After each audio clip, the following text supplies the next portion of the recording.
Ladies and gentlemen, brothers and sisters, friends, enemies, or comrades, this is Kenya Revolutionary. Karibu. Get in. Karibu sana.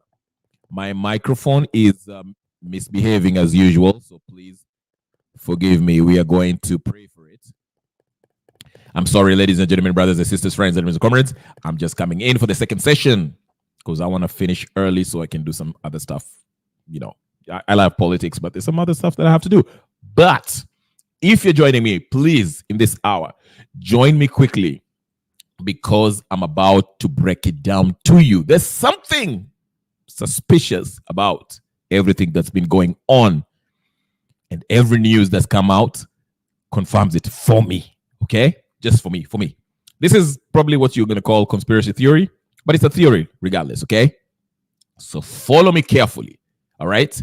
Anyways, before we get started, ladies and gentlemen, brothers and sisters, friends, enemies and comrades, ingieni hapa, and the first order of business, as you know, is to like this video. Like it. If you're just getting it, like it.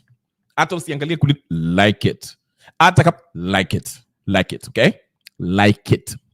And if it's your first time and you're wondering who this is, please go ahead and subscribe to the channel. My channel is all about Kenyan politics, or should I say Kenyan politics. Anything to do with Kenyan politics, I'm in it like flies on a rotten pizza. Anyway, karibuni sana. I'm so glad to be here. I'll be here for approximately an hour or maybe more or less. I don't know. It just depends on how it goes. But Raila and Ruto broad-based national conversation / dialogue is on the horizon. Huh? Blessings to you, my sister Jacinta Teresa Smith. Karibu sana.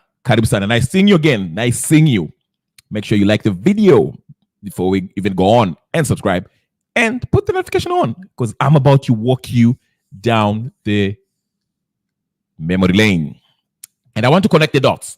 I'm a dot connector. If you want to figure out what these politicians are all about or what they're planning, listen to them carefully. Listen to them what?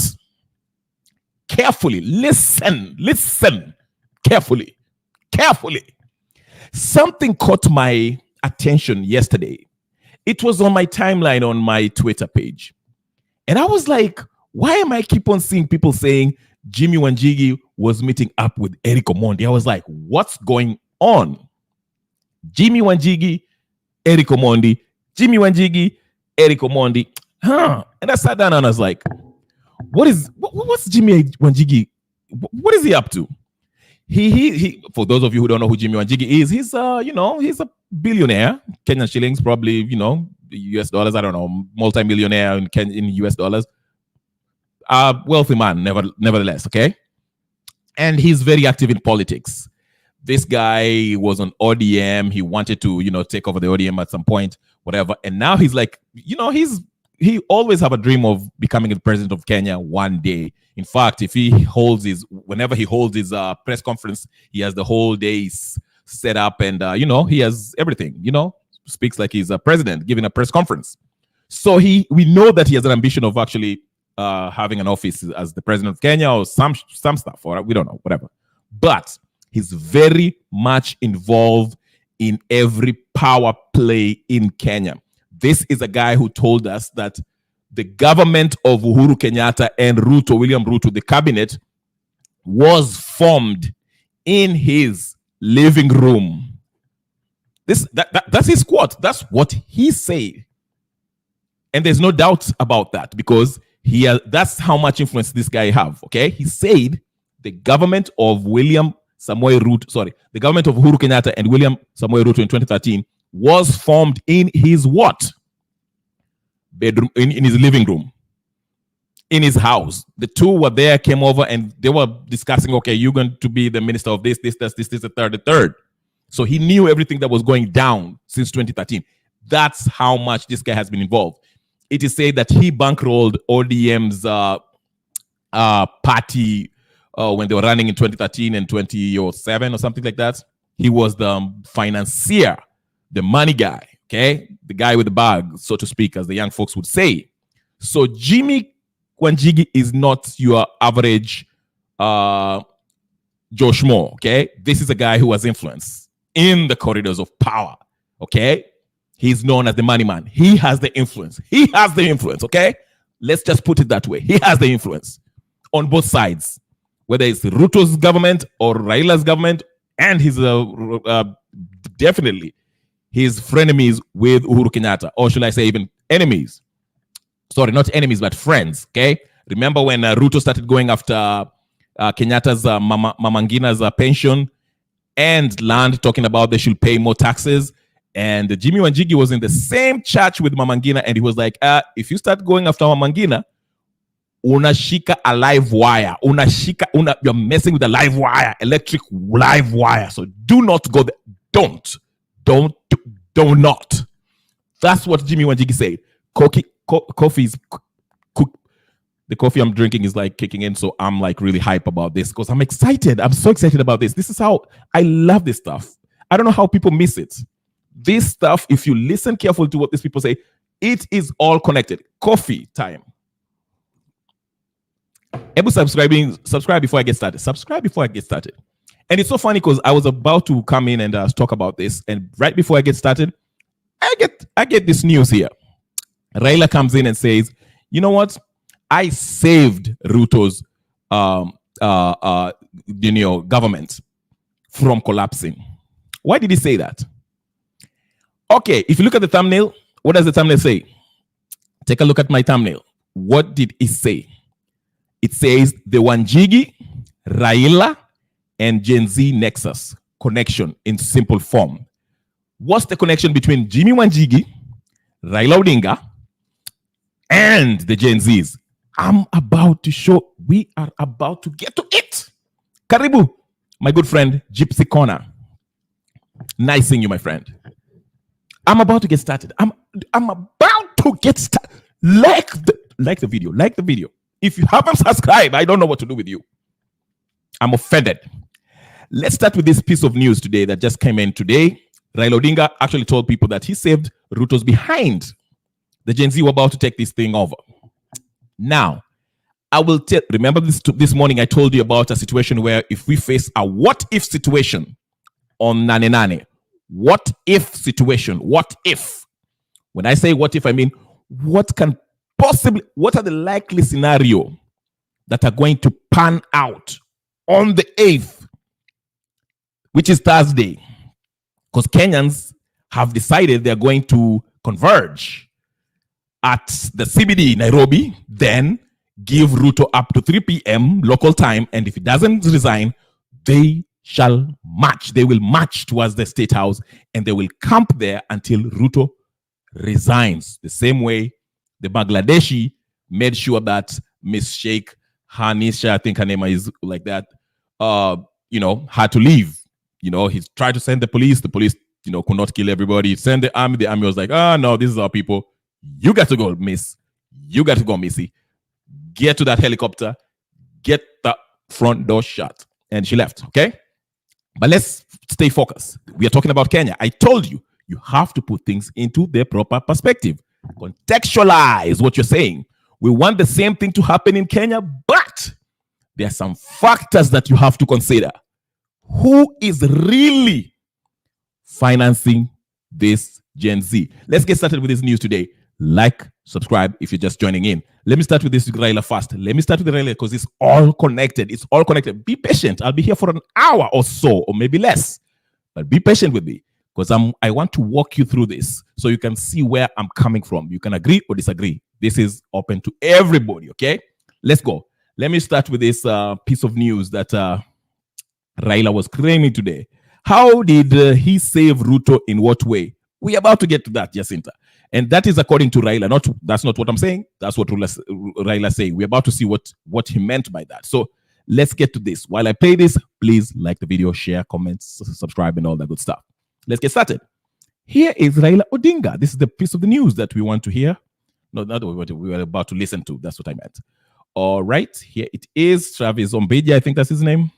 he is about to tell us. Government intrigues. So Azimio leader Raila Odinga has revealed how he rescued Kenya Kwanza government from imminent collapse. Odinga says that the head of state reached out when it became clear that the team he had assembled to drive the government agenda failed, leading to the Gen Z-led anti-government protest. The Azimio leader then offered a helping hand by directing his key political lieutenants to join the new cabinet, where they are expected to turn things around. Odinga made the sentiments in his political backyard of Kibra when he visited victims of the Saturday Inferno. 2 weeks after President William Ruto nominated key opposition figures in his new cabinet, Azimio leader Raila Odinga has revealed the events leading to the incorporation of his key political confidants in the broad-based government. Odinga, who chose his political backyard Kibra to let the secret out, now says President Ruto approached him and asked for help in running government affairs following a month-long protest by Gen Zs. Sasa mmeona jamaa walikuwa mashindwa na kazi, wamevunja baraza ya mawaziri, wakaja kwetu kwamba tuwapatie watu, wakasema wanapiga magoti chini, tafadhali mpatie sisi watu wenu ni wanajua. Azimio leader says he agreed to come to the rescue of Kenya Kwanza administration by releasing his close political allies who have since been invited and are expected to run key ministries such as the National Treasury, Energy, Mining and Blue Economy, and Cooperatives and Micro, Small and Medium Enterprises, as well as the East African Community seat, once approved by the National Assembly Appointment Committee. Mwaka jana tulisema nataka saba ifanywe nini? Ifanywe nini? Mambo yangekuwa tofauti sana kama ingefanyika. Unajua haya? Sio mashindwa. Tumewapatia sasa wataalamu. Mtaona kama kazi inabadilika. On the high cost of living, runaway corruption, unemployment, and bad governance and nepotism, which were among issues raised by the Gen Zs during their protest, Odinga has given an assurance that the issues will be addressed by the broad-based government. Mwaka jana tulikuwa kwa barabara. Tulikuwa tunalilia nini? Mwanzo tulikuwa tunaongea mambo ya gharama ya maisha. Tulikuwa tunaongea mambo ya ukosefu ya kazi kwa vijana. Vile ni maneno ambayo hao vijana juzi Gen Z waliongea juu yake. Mambo yale yote bado yuko pale na tumesema mpaka yale yote yatatuliwe. Odinga was speaking at Toy Market, where 4 people died and property worth millions of shillings destroyed after a fire incident on Saturday directed Nairobi County to start construction of a new market. Sasa leo nimetoa amri kwa gavana, niambia kwamba hii ambayo inazungusha hapa yote ujenzi yake ianze mara moja. Maana yake hapa wako na shilingi milioni 100 katika bajeti yao ya mwaka huu ya kuanza kujenga hii soko. Hakuna mtu atakula shamba ya hii soko, haitawezekana. Na nataka wiki hii inakuja hii, kabla hatujafunga vikao vya Senate, nataka tumuite governor wa Nairobi, tuzungumze na yeye, tumuulize ugumu wa kujenga hii wall ambayo tulikuwa tumesema ijengwe iko wapi. The Azimio leader gave a personal contribution of 1.5 million shillings and 1,000 iron sheets to the victims of the inferno. Investigations into the fire incident is still ongoing, with traders who have already picked up the pieces demanding for arrest and prosecution of those suspected to be involved in the recent and past cases of fires witnessed at the market. Here's a video. All right. Okay. So, I want you to make a mental note on what I'm about to tell you. Number one, I want you to make a mental note that Jimmy Wanjigi met with Eric Omondi yesterday somewhere in a hotel somewhere at night. Okay, that's what was reported. Okay, Eric Omondi, we know he's a very activist, whatever they want to say. He's actively out there, part of the Gen Z's, whatever. Okay, he's out there, We know he wants to run for the Langata seat, but that's besides the point. Just make a mental note. Jimmy Wanjigi met with Eric Omondi, okay? All right. Have you done that? Okay. Number 2. I want you to remember that it has always been the plan since Uhuru Kenyatta's regime that the BBI was to do what? Was to be done what? To be brought about and implemented. Now, a lot of people disagreed with me. They were like, whatever, it's not. Yes, Uhuru tried it. And the reason why it failed at the courts because it was not a people's initiative during Kenyatta, Uhuru.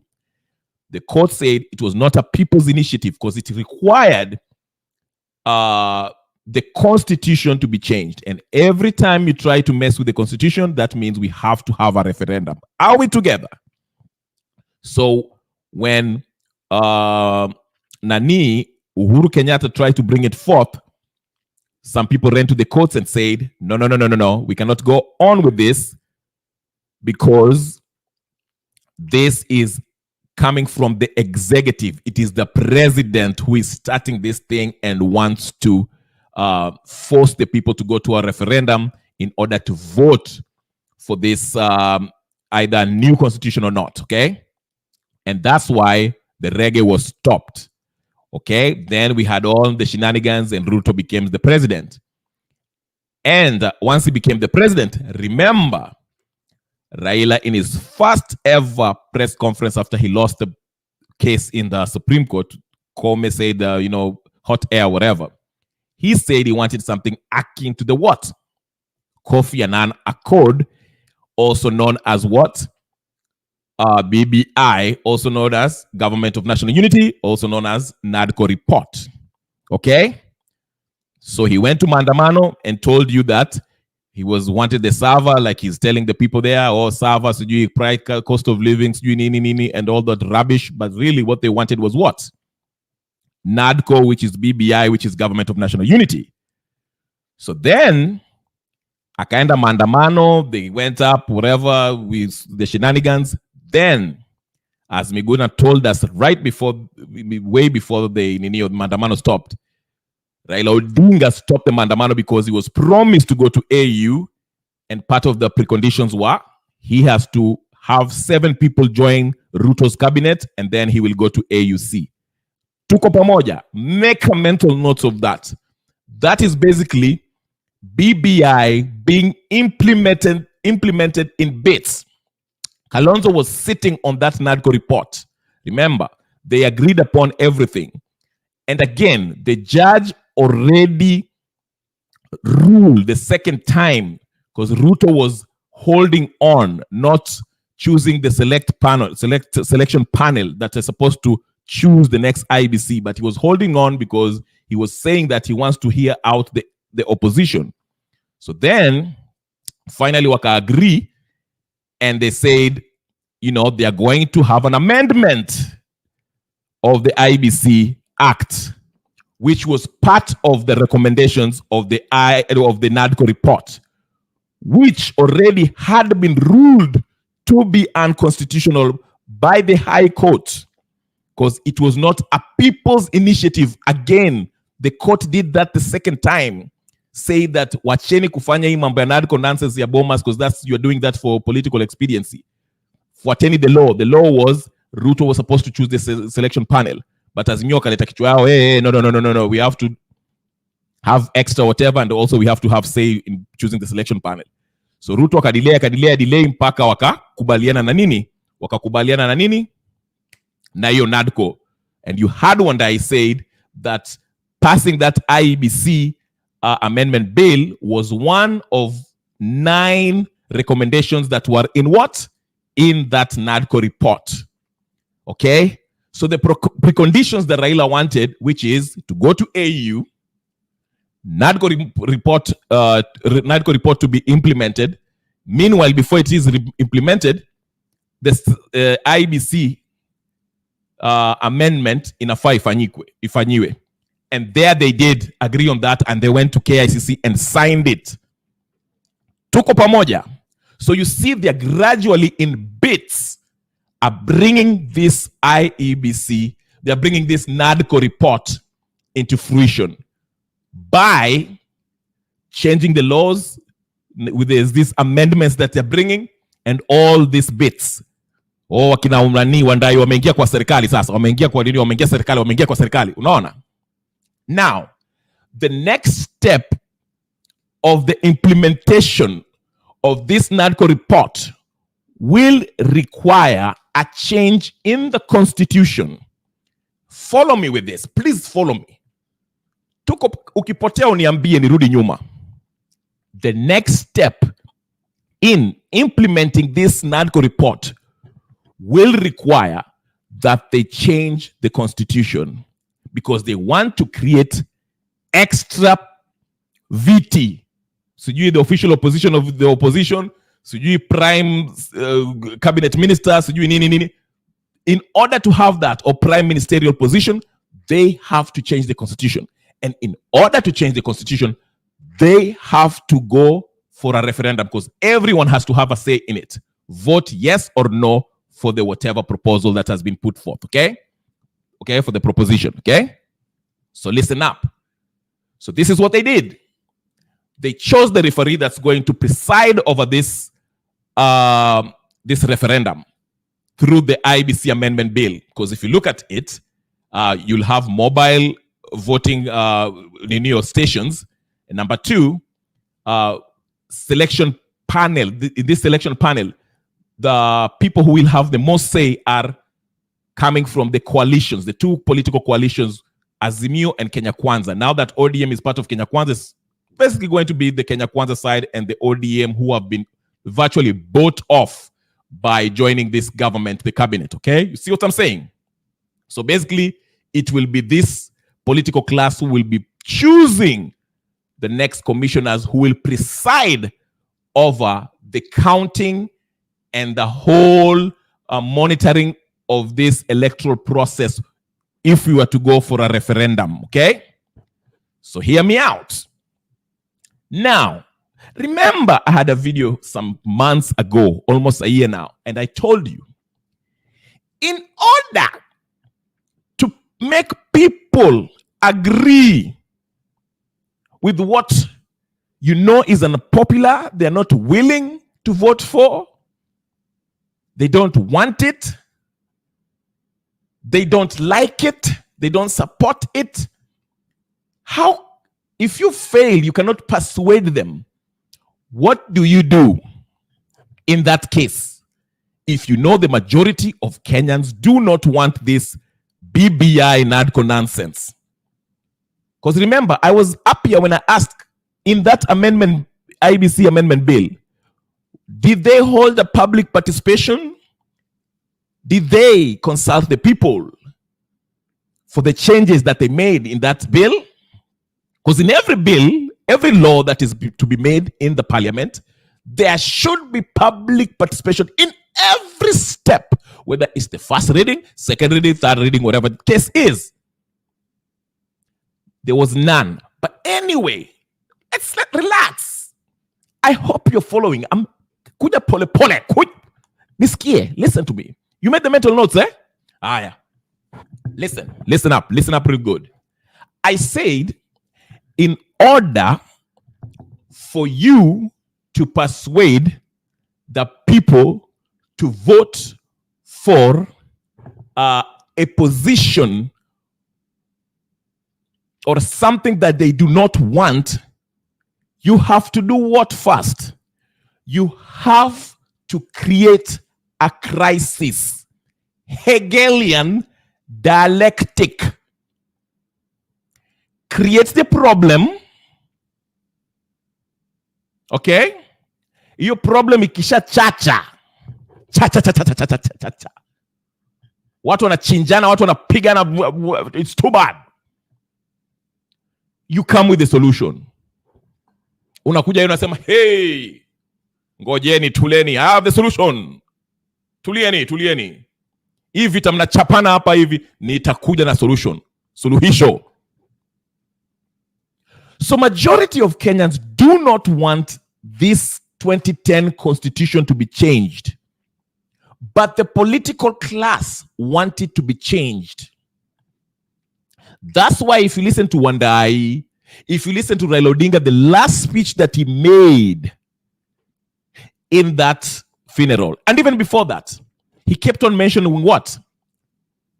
Broad-based national conversation. He avoided the word dialogue because those kids that in that quarry told him no dialogue.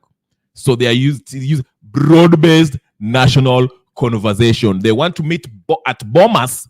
Everyone come to Bomas. Remember, every time there's a talk of changing the constitution, they always organize a choreographed baraza where the people who tend to be for the change or not for the change show up and give their speeches, and watu wanashangilia. Then after that, they go to referendum. That's why you had like they keep on saying we should have a broad-based national conversation where everybody is invited. Remember that? And Ruto is saying the same thing. Oh, okay. What I'll do, our Gen Z, nitafungua baraza, we shall have at Bomas, watu wajitokeze, anybody, hao vijana wakuje tuongee. Azimio will be there, nyinyi watu mtakuja, lawyers mkitaka kuja, tutakuwa na hii baraza tuongee hapa. Kujeni. That is always a stage, a step before the preparation of nini? Kuvote yes or no in a referendum. Are we together up to there? Ama nimewapoteza? Mnaona? Mnasikia? Inakuja pole pole. Now, you might be sitting there and asking, where does Gen Z fall in this? How do they play? What part are they playing in this whole grand plan, grand conspiracy by this political class? Where do they fit in? What role are they playing? Listen carefully. I will take you back. After Ruto and Raila walikubaliana kusikizana aende AU and all that stuff, let me take you back. This was 5 months ago. Raila was to meet one person, somebody interesting he had lunch with that day, and they made sure that the Ninio knew, the news people knew. Listen to this closely if you remember this part. The businessman Jimmy Wanjigi has today held a closed-door meeting with the Azimio la Umoja One Kenya leader Raila Odinga in what he said was to discuss matters of national importance. The meeting, which comes 2 years since the former bosom buddies had a bitter fallout in the run-up to the 2022 general election, is a sign the two could be forming a working political relationship akin to the 2013 general polls, where the billionaire was termed as the financier of Odinga's campaign. KTN's political affairs reporter Emmanuel To interrogates the latest development. What is the problem? They say in politics there are no permanent friends or permanent enemies, just permanent interests. 2 years since he was wrapped up and unceremoniously bundled out of the ODM National Delegates Convention held at the Kasarani Gymnasium, former presidential aspirant in the 2022 general polls, Jimmy Wanjigi, held a closed-door meeting with the Azimio la Umoja One Kenya leader after a period of not seeing eye to eye. Although the two leaders did not address the media after the meeting that lasted close to 2 hours in a popular Nairobi hotel, highly placed sources intimate that the two leaders discussed ways to join forces to work towards countering President William Ruto's economic decisions. Details also indicate the two discussed ways and strategies to address the high cost of living and the new taxes being introduced by the president, among others. The recent statements from the Azimio leader and the political power broker may not have come as a surprise, as the two have been speaking in tandem with each other in the recent past. Tunasema mwaka mpya, hii sheria ya kodi mpaka itolewe. Ile finance bill mpaka itolewe. Asipotoa hiyo finance bill, tutarudi kwenye uwanja. I support him 101%. Street action, maandamano are embedded in our constitution. This pain must be expressed, and let it be expressed on the streets. Let it be expressed wherever, in our homes, in our churches. We must express it. Wanjigi and Odinga had a bitter fallout before the 2022 general election after Odinga teamed up with the retired President Uhuru Kenyatta. Wanjigi blamed Odinga, calling him a sellout for working with Kenyatta, whom they had also had frosty relations. The two are expected to ramp up the political activities in the coming days as they seek to keep the Kenya Kwanza administration in check. Lakini sisi wenyewe tulisema gharama maisha ilikuwa ni juu, tukaambia serikali wasiongeze ushuru, wakazidi kuongeza ushuru, na hiyo ndio imeleta hasara kubwa kwa Wakenya. Kenya Kwanza is going to take us and is taking us to a route of bankruptcy. That pain will be felt in 2024. Still, it will be a wait and see as to whether the business mogul will extend an olive branch to the former President Uhuru Kenyatta, who is the chairman of the Azimio Council. Emmanuel Cho, KT.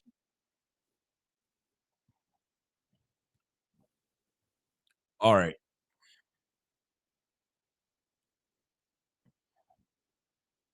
There's one thing we can establish now. One thing we can establish now. Jimmy Wanjigi has always been the money behind a lot of these political movements. There you had it. He was the the financier rather, of the ODM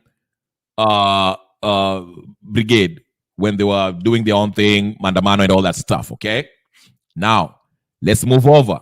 Remember, I asked you to keep a mental note of that rumor that was said Eric Omondi and Jimmy Wanjigi met at night somewhere.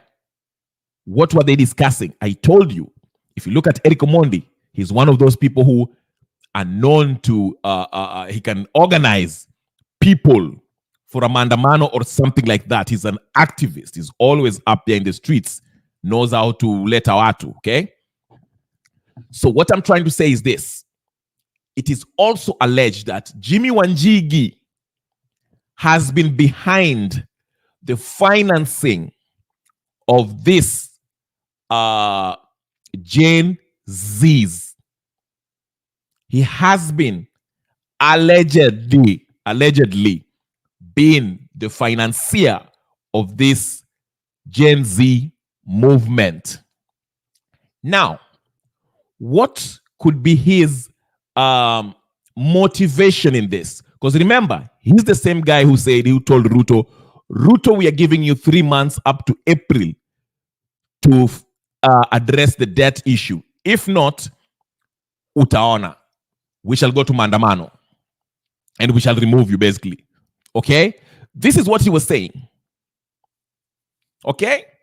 Not only that, hold on, let me show you something. There's some tweets coming out. Let me show you something. I want to show you something. That's why I'm not discouraging Gen Zs. Do not be discouraged about 899 bado tuko tunaenda, okay? Don't get it twisted. We are going. No, tuko. Okay. Nelson Amenya. Let me just show you his tweet here. Let me show you. I want you to follow very carefully what these people say and what happens. Connect the dots. Now, here it is, Nelson Omenya. He posted this. Let me, if I can enlarge this thing. I can't. Okay, but can you see the screen, people, ladies and gentlemen, brothers and sisters, friends and comrades? I'll read it for you for those of you who cannot see it. Maybe it's too small for you to read, but I will read it for you loudly. He basically retweeted a tweet by MJ, which say, kuna siku I ask a question hapo kwa Hanifa, nikapikwa na Somalis ka nonsense. Alidhani watapika Amerix pia. Anyway, then here he says, the retweeted tweets that he retweeted was by MJ saying, Amerix, then question marks. Like Amerix huyu moja, then he laughs. Ukiona jokes wewe. Then he's actually retweeting a tweet from Hanifa which says, I'm actually starting to believe this. I'm sorry, please don't cook me, but Amerix, Nyakundi, Gaitho, Aoko, and Oduk are being financed by Jimmy Wanjigi. Have you ever seen them on? Then it goes on, whatever. Okay, so basically say Amerix, Nyakundi, Gaitho, Oduk, these are people that are being financed by Jimmy Wanjigi. The point I'm trying to make is that like there is circumstantial evidence. Let me just put it that way. It's not direct. Circumstantial evidence. And it's also being alleged that Jimmy Wanjigi is one of the financiers of this Mandamano. Okay? So listen up. Listen up. On the 8th, the Gen Zs are going to the streets, right? This is the what if I wanted to mention. The what if. I'm not saying this is what's going to happen because nobody really knows what will happen. But there's a possibility. So this is where I come in. This is conjecture on my part. And I can be wrong, I can be right. You believe it or not, you don't have to believe what I say. I'm just giving you the source, okay? So the 8th, watu wanakutana Nairobi, CBD. Tuende hapo, there's 1,000 upon 1,000 and 1,000 and 1,000 youth in every age group, from baby boomers, Gen Zs, millennials, Gen X, whatever. We are in Nairobi. We are marching. Tuko hapo mbele ya State House. It's been a week. The crisis is fever pitch hot. Ruto is stressed out, so to speak. Okay? We're in a stalemate.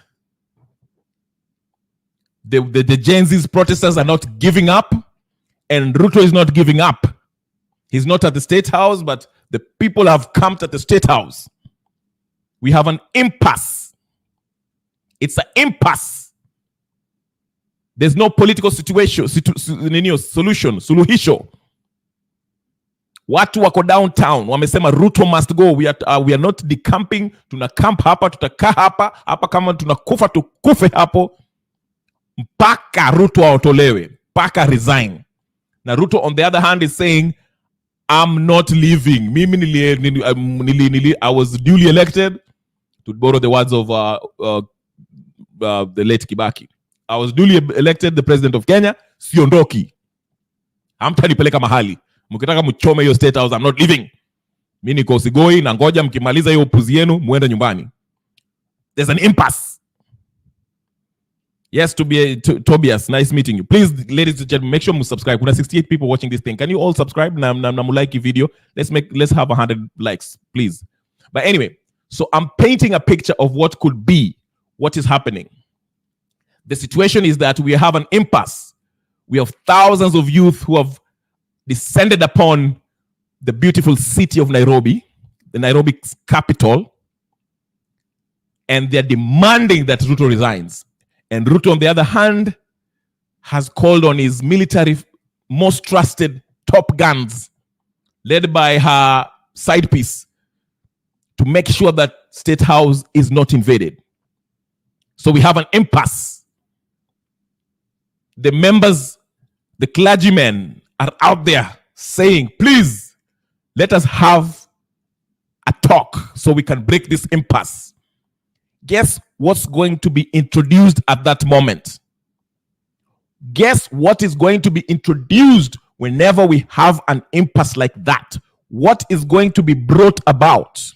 That is usually common every time there's a serious mandamano in Kenya. What do they usually call for? Somebody please answer me if you're in the chat. Please answer me. Whenever there is an impasse, whenever there's a mandamano, whenever people are peed off, wamekasirika, wako maandamana, wanasema Ruto mpaka a resign. What usually happens then?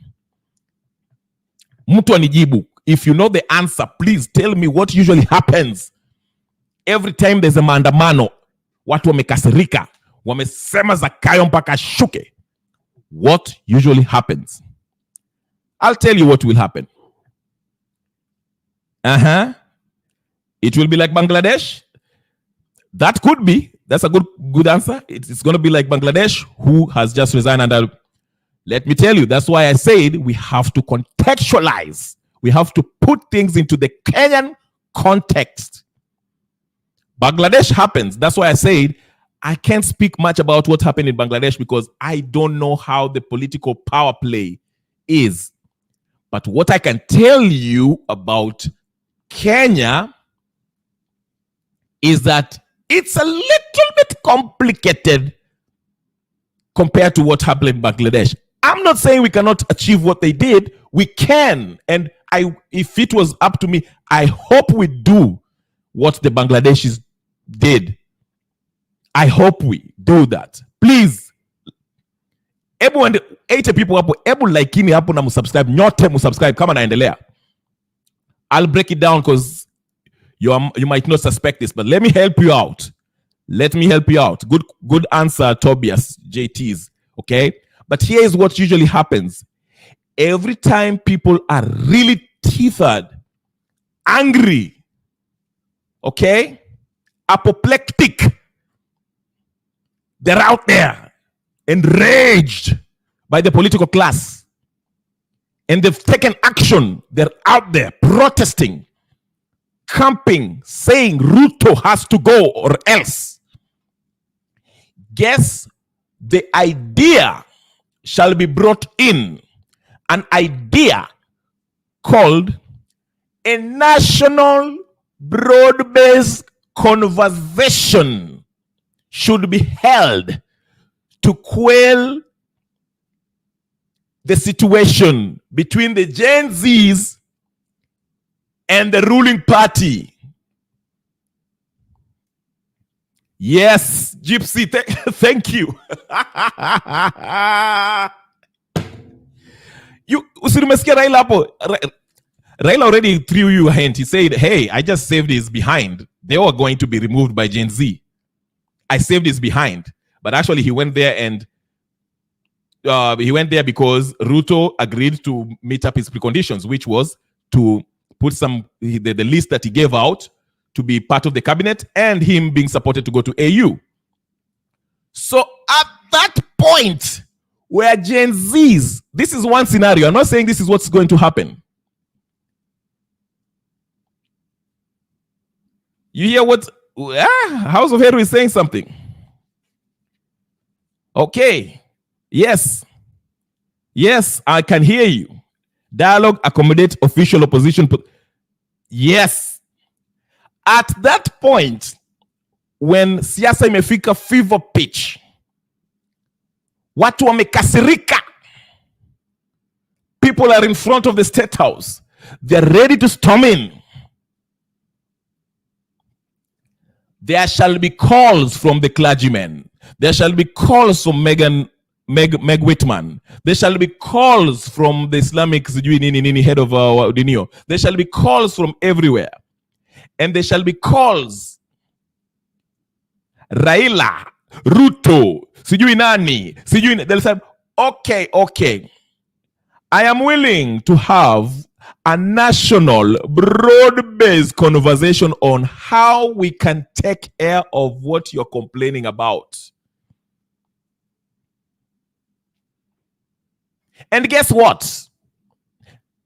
Because remember, these are the very people who are telling you that when Ruto is removed and lost legitimacy, they are telling you that there'll be anarchy. There shall be a vacuum. Munasikia, these are the very people who are telling me there shall be anarchy and there shall be a vacuum if Ruto was to leave. Ruto and Gachagua leaves the new presidency. They are telling you that there will be anarchy. So they shall come with your anarchy, wanasema, your soluhisho, that vacuum that they claim that they will be there if Ruto leaves, they shall fill that vacuum by coming in with a broad-based national conversation dialogue in order to address the problems that Gen Z are complaining about while they are standing right in front of State House.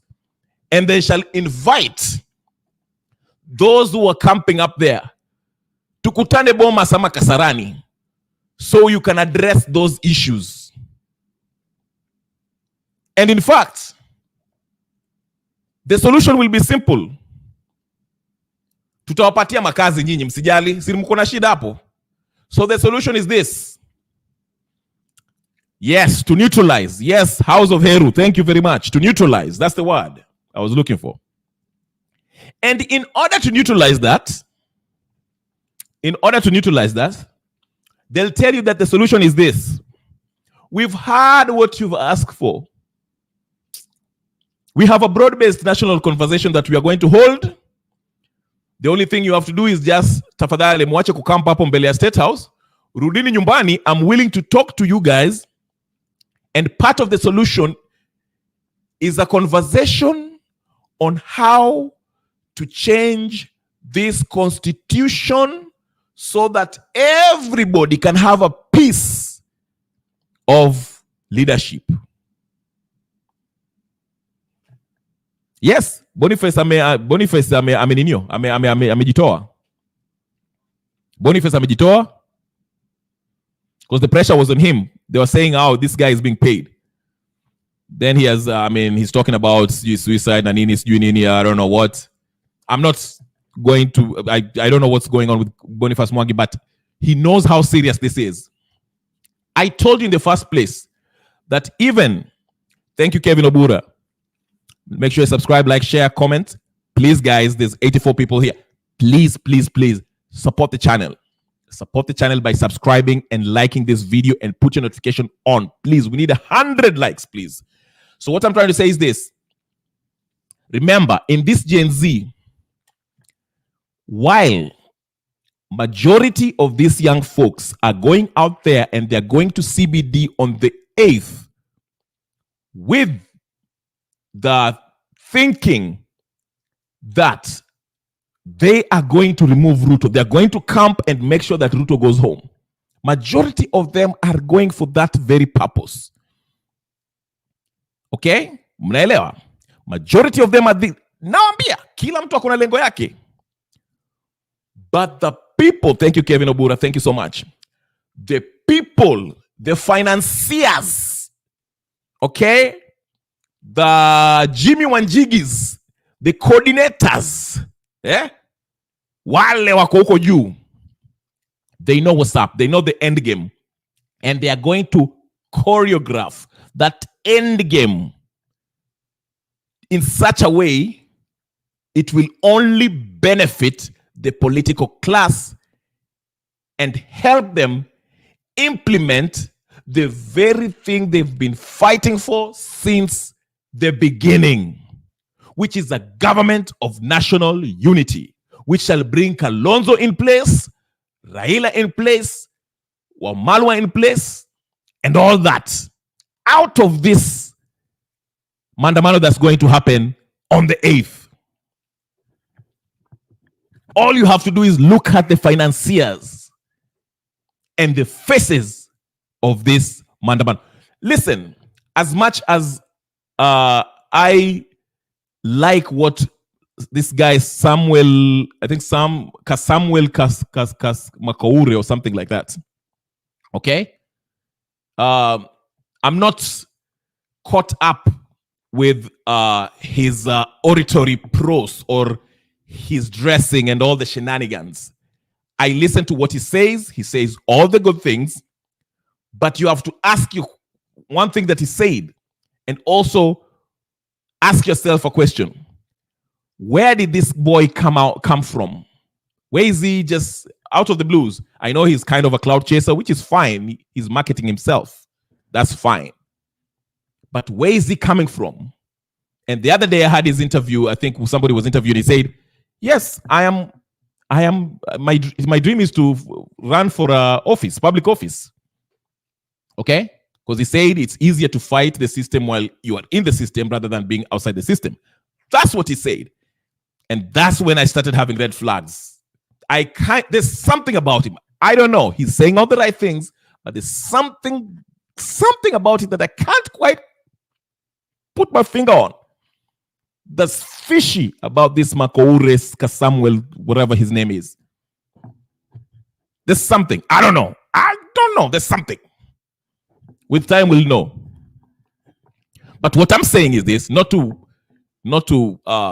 just call him, not to isolate him by himself, because there's a bigger problem here. I'm just saying, could it be, what if this whole movement, this whole maandamano being led by Gen Z, they are being used as the crisis needed to push the country into accepting this whole idea of changing the constitution to accommodate this very political class in the name of inclusivity and national broad-based dialogue, conversation, or whatever the bull crap you want to say. That's what I'm saying. It hit me when I heard that Jimmy Wanjigi was behind this. I've never trusted Jimmy Wanjigi. He says good stuff. He talks good talk. I'm telling you.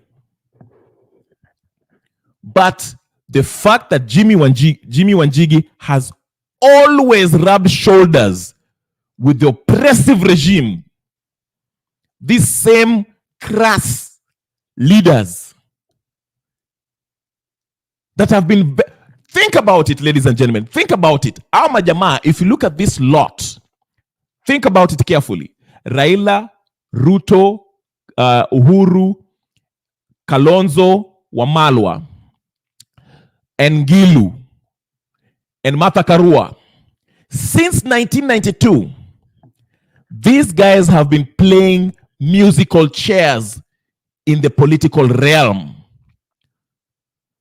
Mara wako kwa serikali, mara wako opposition. Mara wako serikali, mara wako opposition. Mara wako serikali, mara wako opposition. National Government of National Unity. Oh, mnusu mkate. Mara wako opposition, mara wako government. Mara wako opposition, same people. It never changes.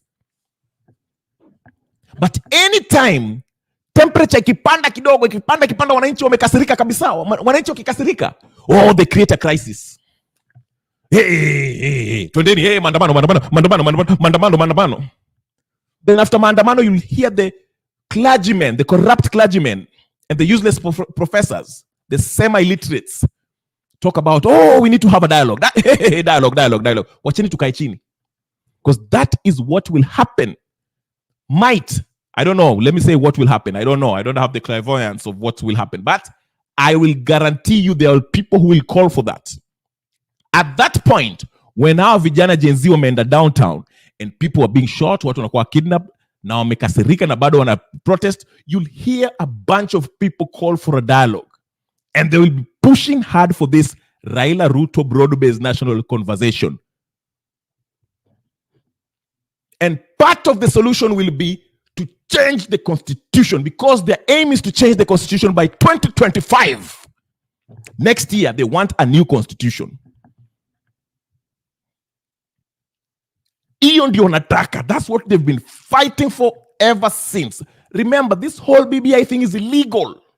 The court has pronounced itself several times, whether it was during the Uhuru regime and this regime. Less than 4 months ago, the High Court said, wacheni mambo ya BBI. BBI is just your story. It is not anchored in law. But they kept on. The way that these people always keep the law and disrespect the law and not follow the law and not abide by the constitution, they usually use their political muscle when they create maandamano. Raila knew very well that the president was supposed to pick up the selection panel, who in turn select the commissioners. But he didn't want to use that way, so he had to muscle his way by doing what? Creating a crisis through maandamano and people dying.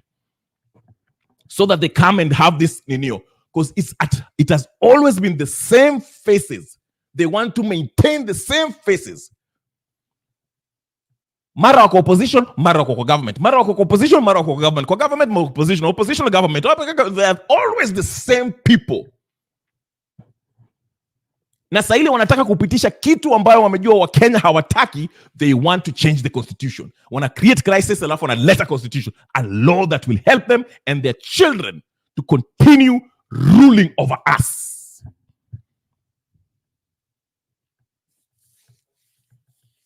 So be careful, even as you go out there on the 8th. Even as you go out there on the 8th. Mukianza kusikia watu wakisema ati tuendeni nyumbani. Because here's the deal, listen to me. I'm not saying that this is what's going to happen, but it might happen. It's a possibility. And there'll be people pushing for it. Unasikia vizuri? Because listen to me. The aim is to do what? Gen Z wamesema on the 8th they're going there and they're going to camp vile Bangladesh walifanya. Camp, wakae hapo na hawatatoka mpaka Ruto resign. That is the plan. Sasa hiyo siku ikifika unkaanza kusikia mtu akisema ati tuendeni nyumbani, imetosha, we've won. Just like wakina Hanifa was saying na Mwangi. We reached tulifika ninio bunge. We invaded the parliament. Sasa turudini nyumbani, imetosha. We've won already. Tumeforce Ruto akarudisha hiyo finance bill. We'll force Ruto sijui nini. Sasa unajua nini? If on the 8th wa invade your state house, utasikia we've won because Ruto atatoka sema okay, hiyo mlikuwa mtaki hawa CS, nitawatoa basi, nitaleta CS wengine basi. We shall not, wakina Oparanya hawatapitishwa. Wakina Joho hawatapitishwa, ataleta wengine. Maybe Babu Owino or someone. Then he will say that, you see? Alafu wakina Hanifa will say, you know what, we've achieved a lot. We won. We forced Ruto to change his cabinet. Sinimulikuwa mtaki Murkomen, tumetoa Murkomen. Sinimulikuwa mtaki Kindiki, tumetoa Kindiki. Sinimulikuwa mtaki Edwin Duale, ametoa Edwin Duale. Sinimulikuwa mtaki sijui nani, tumemtoa. Then wakina Hanifa na John Mwangi atasema, nani Mwangi huyu sijui na Boniface Mwangi atasema, hey, we've won, you see? We forced Ruto to do this and that. So as you go out there on the 8th, focus on what the goal is. Because the financiers, like I say, if it's true, it's alleged that is what's his face? Jimmy Wanjigi. He's passed for a man who said that the cabinet ya Uhuru Ruto was formed in his living room. I don't have a lot of faith that this man would like to see a total overhaul of the system. I mean, he says nice stuff. He does a good job on the debt and all that stuff. I'll give him that. But does he really want to overhaul a system that he actually made his billions off? That's the question. I question everything. You have to question everything. Hata kitu nasema hapa, question it. Hata ndio Mungu alisema, test me, test the spirits, see which one is real. Hata mimi vitu nasema hapa, inaweza kuwa ni stories za jaba. So test it. Look, does it make sense to you? It doesn't have to make sense. Kama it makes sense, it's okay. I'm not right all the time. Hata mimi pia hufanya makosa. Maybe it's just a thought. So don't take it as gospel truth, but you have to question everything. Hata ama Gen Z, question who are they? Who's financing them? What's really their goal? Who is really pushing them into this? I agree with them. I want change. I would like to see Ruto gone. But at the same time, you have to. That's why I said we can achieve what Bangladesh has achieved, but we have to consider what's the challenges in the Kenyan context. We have the Railas, we have Sujui Nani, these financiers who all have their own agenda. Watajifanya ati they're part of the Gen Zs and they're pro-Gen Z, but wako na agenda yao. Yes, yamesema 88 hakuna shortcuts. I like that. No shortcut. Kama hamja subscribe na hamja like mimi sijui nitawafanya nini. Please. I'm sweating here like a slave.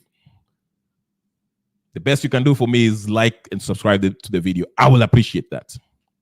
Thank you so much. Mary Wilborn is saying, that's what they've been fighting for. Ruto dragged his feet and now he's rushing to it. But I think they've run out of time. They delayed the game and may have fumbled the ball. I hope that's the case. I hope so. I hope that. House of Heru is saying, Sri Lanka, Bangladesh, how come they can rally as a nation while Kenyans cannot go all the way? I don't get it. We have to. The reason why we usually cannot rally as a country, as one, is for the very reason you see Ruto, the game Gachagua and Ruto is playing. I'm not paying attention to that Gachagua nonsense that he was talking about in whatever interview he was talking. Because this is all choreographed. They're trying to create this impression that there's tribal tension between Watu Mount Kenya and Kalenjins and I'm not buying that nonsense. No. Kenyans, majority of Kenyans are all suffering and they're not happy with the ruling class and the government. So I don't want to hear that nonsense about Sisi Watu Mount Kenya. No. The people of Mount Kenya are part of Kenya and they're also suffering just like other part of Kenya. So let's come together as one and remove this political class so we can have people who we actually elected who are going to do and represent our best interest. Tusicheze mchezo ya paka na panya ya Gachagua and Ruto. No. And Raila and whoever. Okay? We're not buying that. Kasam Makoure, real name is Samuel Makari from Baringo, musician turned activist. Sorry, I couldn't help myself. This is why Gen Z shouldn't have a leader. Yes. He's not a leader. He's not a leader per se, but the thing is, like I said, Gypsy, and I agree with you. I didn't know he's Makari. That's his real name. But I'm just saying, it's just funny how the media is really propping up this guy. I know he's been like cloud chasing or whatever the case, but the way he's been propped up and the way he's positioning himself to be the face of, you saw when Boniface Mwangi was locked up and he was speaking, I will give it to him. He's saying all the right things and I agree with 99% of what he's saying. But I have to question, who are you? Where did you come from? What is your motive? Because there's a lot, there are going to be people within the struggle who want to take over the struggle. They want to be the face. They want to be you have to ask those questions. Where is it? Who are you? What's your background? What do you want? What Nini mekuleta? Umetoka wapi? You just showed up with some suits and bow tie and you are talking slick. No, we have to look and see what you're up to. And then when he say that he wants to run for public office in the future, which is okay, that is within his right. I have no problem with that.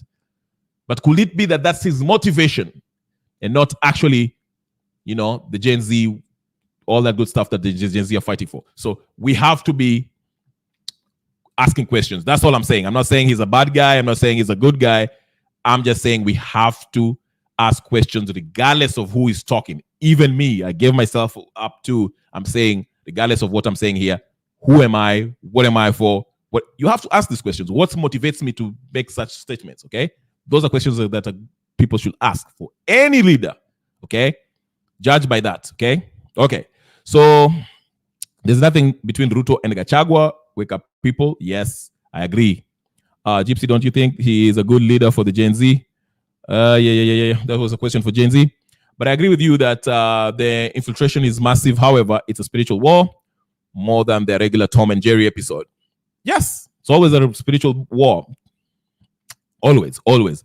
We, the mortals, are being greatly influenced by the spiritual forces out there. So, yeah, they manifest into whether it's negatively or positively. But, yeah, this world is subject to the spiritual world, okay? This guy worked for the globalist. Who works for the globalist? I'm trying to figure out.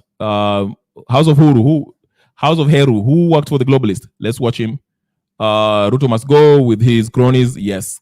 Kenya needs an overhaul. Yes, I agree with you guys. Okay. So yeah, that's what I wanted to say. I wanted to emphasize that. So here's some tips that for those of you who are going to be on the Ninio on August 8th, and they're going to be out there Miguna wrote some stuff that I think is important for you guys to like actually consider for that day, D-Day. Squile Ruto might be ousted from power on that day. Okay, so here's some stuff that you should consider if you're going to be there. Preparations and program for 99 match. Hey, this is coffee, by the way. Very good Kenyan coffee. Anyway, number one, can you guys see the screen? For those of you who are going to be out there in the streets. Number one, he says, make sure you have a Kenyan flag. Absolutely. Patriotism. 2, make sure you have water bottles. 3, have whistles and vuvuzelas. 4, eat and sleep well. Yes. 5, wake up by 4:30 a.m. If from outside Nairobi, travel to Nairobi at least 24 hours before August 8th. So be there on the 7th. By the way, the Matatu people, I think they'll be having their Nini on the 7th. So I don't know how that will work out. But hey, do so. 6, travel by any means available to the CBD, Nairobi. 7, march, blow your whistles and vuvuzela. 8, occupy everywhere in CBD. 9, don't leave or disperse until Ruto falls. 10, enjoy lunch and dinner at State House. 11, sing the national anthem. 12, record the revolution with your phones and cameras. Our numbers are our safety and security. Our numbers will determine how fast and efficient our victory is. Don't buy fear. Kenya belongs to us. Viva. Circulate, repost, and retweet this message to everyone and everybody. Okay? So people are posting their new Elvis Munari saying single room can host around 15 comrades. Come all you guys, we finish this thing. People are really looking out for that. So it's this thing is building up. This thing is building up. 99 is serious business, ladies and gentlemen. Serious business. Isi mchezo. 99 imechacha. Ruto mpaka aende. Apende asipende. Munafikia? Apende asifanye nini? Apende. It's only 3 days. If you're in Kenya, it's probably 2 days now. Mana, it's kind of late right now in Kenya. What time is it? Yeah. So that's the thing. Be very linear. Do not be distracted by this whole Gachagua nonsense. Do not fall into it. Do not fall into it. Kabisa, don't, because if you start entertaining this Ruto Gachagua thing, you'll start utajipata uko unaanza ku argue along tribal lines. Okay? Oh, we people no. We are all Kenyans. Hii historia sijui sisi ni watu hapa sijui. No. Hiyo imepita. We are all Kenyans. Sote hatuna majob. We are suffering. No, we have to change this. And Ruto anatuchezea. So we have to change this. So let's not buy this. Hey, me Gachagua sijui have survived sijui. No. Gachagua uko na do. Your family is okay. Umeiba pesa ya kutosha. Ruto ameiba pesa yake ya kutosha na watoto wake. It's time for you guys to go. Na tukiwatoa mtarudisha hiyo pesa. So that's how you should look at it. Don't buy into this. Oh, sijui Gachagua naonewa. That's a bunch of load of, you know what it is, okay? So yeah. Florence Jerry, please, anything concerning food or water, it's better you carry it by yourself. Yes. That's a very good point because you never know. Maybe Ruto anaweza kutuma watu wapatie watu pesa ninio chakula inaweza kufanya uanze kuendesha. Yeah? So that's a very good point, Florence Jerry. Jacinta, don't you think Gypsy is already being tested? Who is being tested? Just I don't fast track. We must test for MPs leaders. Yes. So yeah, that's what's happening. So let's be vigilant. Let's all be very, very, tujalie mama vile vitu zitafanyika. It's been an hour. Ladies and gentlemen, I want to thank all of you. I don't even know where to start. Florence Jerry, Jacinta, Teresa, House of Heru, Gypsy Corner. Gypsy, you have to tell me what's going on in naona huko upande zenu sijui watu wanachapana. I don't know what's going on. Yasi, thank you for joining me. House of Heru, as always. Salim Whitgrass, thank you so much. Anatuambia hawa ni my Illuminati agents, satanic sacrifices. Yeah, they might be. This is majamaa, you never know. Yeah. Kevin Obura, thank you so much for following and subscribing. Please, guys, remember, subscribe and put your notification on. We'll be here every day, mpaka hiyo siku ya maandamano, we shall be, I'll try to be here almost, like, I'll go 12 hours if I have to on the 8th. I want to see how things transpire from the morning mpaka evening. And if you are going to be the ground, please send up some photos. Tuonyeshe nini naendelea huko chini, I mean, across the pond, okay? So guys, thank you so very much. Who else? Mary Wilborn, nice seeing you too. Thank you so much for being in it. Tobias JTs, thank you so much. I don't know who. Danny Darius, thank you so much. Nice seeing you. I see you. Nancy Wango, thank you so much. Back I know, shout out. I have to shout out everybody that I can. Anyway, guys, I'd like to thank you so much. Please, mfanyeni favor. Kuna 69 people. It was almost 80 people. All of you, if you just subscribe and like, this can push this in your Apple, so we can always, you know, what opate video, know about the channel, build a community around this, and so forth, okay? So thank you so much. I will leave it at that. I usually don't try to make it an hour, but thank you so much. And lastly, again, for the umpteenth time, subscribe, like, share, comment, and all the good stuff. Now, wake a notification on, so when I come in, utanipata hapa. I'll be here tomorrow around 7 p.m. Kenyan time for my first session. I don't know if I'll do a double session, maybe 1 or 2, but thank you so much. I would like to thank you for the bottom of my heart. Like, subscribe. Next time, Heru, thank you so much. And everybody else who've been watching on the comment section. And if you're going to watch this on repeat, do the same. The first order of business is what? Like the video. And if you don't know who I am, just subscribe. This is about Kenyan politics. And yeah, as we prepare for the 8th, good luck and thank you. I can't thank you very much. Peace and blessings.